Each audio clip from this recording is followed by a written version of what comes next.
ಹಣೆಯಲ್ಲಿ ಬಡತನ ಗೀಚಿದ, ಬುದ್ಧಿ ಮೇಲೆ ಕಪ್ಪು ಮಸಿರಾಚಿದ. ರಾಜ್ಯದ ಕಾಂಗ್ರೆಸ್ ಸರ್ಕಾರಕ್ಕೆ ಸಾರ್ವಜನಿಕರ ಧಿಕ್ಕಾರ. ಓ ದೇವ್ರೆ, ನಮ್ಮ ಕೂಗು ಯಾರಿಗೆ ಹೇಳ್ಕೊಳ್ಳೋಣ? ಕಾಂಗ್ರೆಸ್ಗೆ ಮತ ಹಾಕಿದ ಮೇಲೆ ಇದೇನೆ ನಮಗೆ ಶಿಕ್ಷೆನಾ? ಕಾಂಗ್ರೆಸ್ ಸರ್ಕಾರ ಅಣ್ಣನ ಭಾಗ್ಯ ಕಸಿದುಕೊಂಡ್ರೆ ಏನು? ಈ ಮಾತು ಸಾರ್ವಜನಿಕರ ಮಾತನಾಡ್ತಿದ್ದಾರೆ. 10ನೇ ಮತಕ್ಷೇತ್ರದ ಬಿಪಿಎಲ್ ಕಾರ್ಡ್ ಸುಮಾರು 3,000 ಕಾರ್ಡ್ಗಳನ್ನು ರದ್ದು ಮಾಡಿದಾರಂತೆ. ಚುನಾವಣೆ ಸಂದರ್ಭದಲ್ಲಿ ಕಾಂಗ್ರೆಸ್ ಸರ್ಕಾರ ಬಿಪಿಎಲ್ ಕಾರ್ಡ್ ಸಂಖ್ಯೆ ಹೊಂದಿರುವವರಿಗೆ ಬಂಪರ್ ಬಹುಮಾನ ಅಂತ ಹೇಳಿಕೊಂಡಿತ್ತು ಗುರು. ಬಹುಮಾನ ಇದೇನಾ? ಇವರದು ತಪ್ಪಲ್ಲ. ಆಸೆ ಮಾಡಿಕೊಂಡು ನಾವು ಇವರಿಗೆ ಮತ ಹಾಕಿದ್ದೇವಲ್ಲ, ಅದು ನಮ್ಮ ತಪ್ಪು. ಇದೊಂದು ರೀತಿ ನೋಡಿಕೊಂಡಾಗ ಕ್ಷಮಿಸಿಕೊಂಡು ಮೋಸ ಮಾಡಿದಂತೆ ಆಗಿದೆ.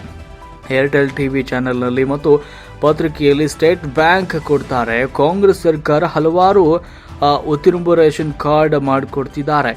ಆ ಕಾರಣಕ್ಕಾಗಿ ನಾವು ರದ್ದು ಮಾಡ್ತಿದ್ದೇವೆ. ನಮಗೆ ಬಡವರ ಮೇಲೆ ಕೋಪ ಇಲ್ಲ, ಸಿರಿವಂತರು ಕಾರ್ಡು ಹೊಂದಿದ್ದಾರೆ, ಆ ಕಾರಣಕ್ಕಾಗಿ ನಾವು ರದ್ದು ಮಾಡಿದ್ದೇವೆ. ಹೀಗೂ ಈ ರೀತಿ ಹೇಳ್ಕೊಳ್ತಿದ್ದಾರಲ್ಲ, ಯಾಕೆ?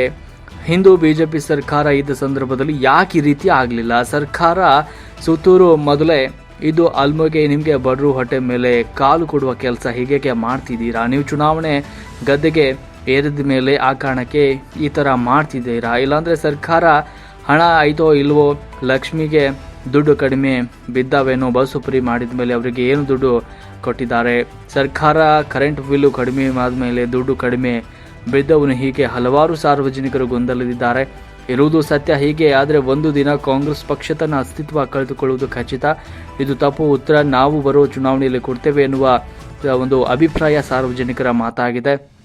ರಾಜ್ಯದ ಮುಖ್ಯಮಂತ್ರಿ ಅವರಿಗೆ ಬರುವ ಚುನಾವಣೆಯಲ್ಲಿ ಸಾರ್ವಜನಿಕರು ತಕ್ಕ ಪಾಠವನ್ನು ಕಲಿಸ್ತಾರೆ ಎನ್ನುವುದು ಅಭಿಪ್ರಾಯವಾಗಿದೆ.